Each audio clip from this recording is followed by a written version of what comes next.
That day should have been one of the happiest in Marina and Maxim's life. After 2 years of rigorous economy, sacrifices, and sleepless nights, the time had finally arrived to get the new car, an elegant sedan they chose together. Marina woke up with her heart rapidly, imagining the smell of zero-kilometer car, the feeling of the steering wheel in her hands, the freedom to no longer depend on public transportation. But fate had other plans. Maxim was weird since breakfast. He looked at his cell phone as if waiting for a bomb exploding, whispered on the phone with his mother tense, and avoided Marina's gaze. It's just nervousness, she justified for herself. After all, buying the first car in the family was not anything. When he asked if he was ready, Maxim answered with a clear so weak that he sounded like a lie. The silence on the way to the dealership was deafening. Maxim, who usually spoke nonstop when he was anxious, kept his eyes fixed in the window, as if the streets had the answers he didn't want to give. Marina tried to cheer him up, talking about the tours they would do, the weekend trips,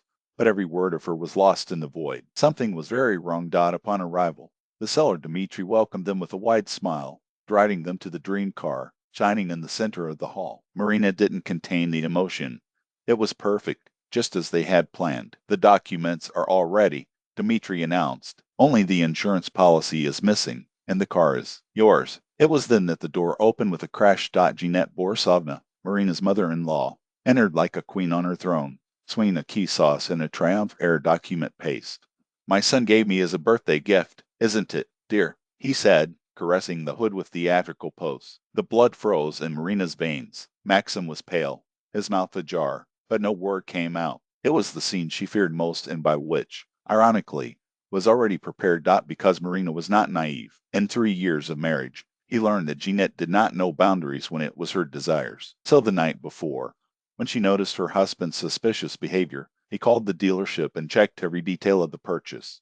And that same morning, while Maxim took a shower, he searched his messages with his mother. Now, with the calm of those who already know the end of the story, she took off her cell phone from her bag and turned on the recorder. He approached his mother-in-law with a serenity that scared her. Jeanette Borisovna, he said low, but firm enough for everyone to hear, this car was paid with our family's sweat. I worked on 2 jobs. We abdicated vacation to gather that money. You have no right to him. The mother-in-law arched her eyebrows incredulously. Maxim is my son. He decided to give me a gift, isn't it? Son? Maxim stammered, his eyes jumping between the two women as a ping-pong ball. Marina turned to Dmitri, who watched the gaping scene. Please confirm, on behalf of who is registered with this vehicle. The seller swallowed hard. Maxim Igorevich Tretiakov. And who looks as a buyer in the contract? The same. Jeanette tried to get away. I don't need papers. My son said it's mine. Marina didn't flash. Maxim, he called him, the sharp voice like a blade. Repeat to everyone, did you donate this car to your mother? The silence that followed was suffocating. No, he murmured finally. The mother-in-law tried to grab her arm, but Marina blocked the movement, placing themselves between them. No more manipulation. Maxim, decide now. Either we take our keys and go to our car, or I leave this dealership alone and never come back. The seconds dragged on as hours. Jeanette begged with her eyes. Marina kept her posture unbreakable. And Maxim, for the first in his life, he needed to choose between the mother who raised him and the woman who built a life by her side. When she reached out and said, Mother, give me the keys, the floor seems to open under her mother-in-law's feet. Tractor, after all I did for you, shouted Jeanette, throwing the keys to the floor so hard that the noise echoed through the hall. You are no longer my son. The door knocked behind her as an endpoint. Maxim crouched down to get the keys, shaking hands. She will be hurt, he said. Marina had no pity. And we, 2 years of economy thrown out for a whim of her. The rest was tense bureaucracy. Silence and silence. A weight in the air that even the air conditioner could ease. At home, the bomb exploded. Marina began to pack a suitcase without saying a word. What are you doing? Maxim asked, the panic in the voice. I'm going to my mother's house. I need to rethink if I still want a wedding where my husband doesn't have the courage to defend me. Marina, please, it was just a misunderstanding. A misunderstanding? She laughed without humor. This is standard. Maxim, today is the car, tomorrow is the apartment, then is the inheritance of our children. You allow, always allow. He sank in bed, defeated. She said all her friends would be jealous that I would be the perfect daughter. Marina looked at him with a mixture of penalty and disappointment. And me? I didn't deserve you to think of me first. In us? Maxim had no answer, because deep down they both knew the battle was just beginning. Marina closed her suitcase with a dry gesture and went to the door. Before crossing her, he turned, his eyes shining with a mixture of determination and disappointment. "When you learn to be a husband, not a boy, from Mom, call me." The words fell like a sentence, and for the first time, Maxim had no strength to run after her. The next 3 days were a regret. He called every hour, sent desperate messages, swore to change, begged for a second chance, but Marina kept silent until, on the fourth day, something unexpected happened. The phone rang, and on the other side of the line was it, Jeanette Borisovna. "Marina." The mother-in-law's voice sounded strangely calm, almost fragile. "We need to talk." They met in a coffee near the house of Marina's parents, a neutral place where neither could feel invaded. Jeanette had arrived with deep dark circles and a posture that betrayed years of accumulated tension. "Maxim hasn't caught my calls 3 days ago."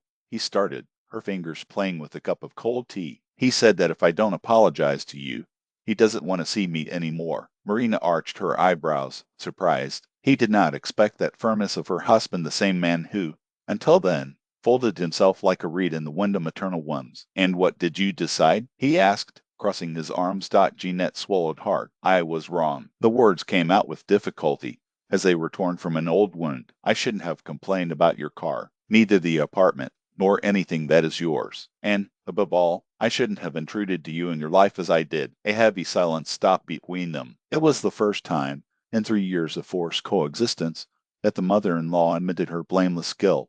Without veiled justifications, Marina felt something inside her soften. It was not forgiveness yet, it was the beginning of a truce. "Jeanette, I never wanted to get your son out of you. I just wanted to be your daughter-in-law, not the family maid." The older woman lowered her head, and for the first time Marina saw her not an opponent, but a scared mother. "I was afraid of being alone," confessed Jeanette, the trembling voice. "I thought that if he controlled him, he would never leave me." They stayed there for over an hour, speaking like two women, not rivals. Marina admitted that she had already considered divorce. Jeanette confessed that, in secret, he envied Corrigan, daughter-in-law. When they said goodbye, there were no forced hugs, but a tacit understanding the war was over. That night, when he got home, Marina found Maxim waiting for her, a bouquet of red roses so large that she almost hid her contrite face. "Forgive me," he said, the damp eyes. "I was a coward." She watched him for a long time before answering.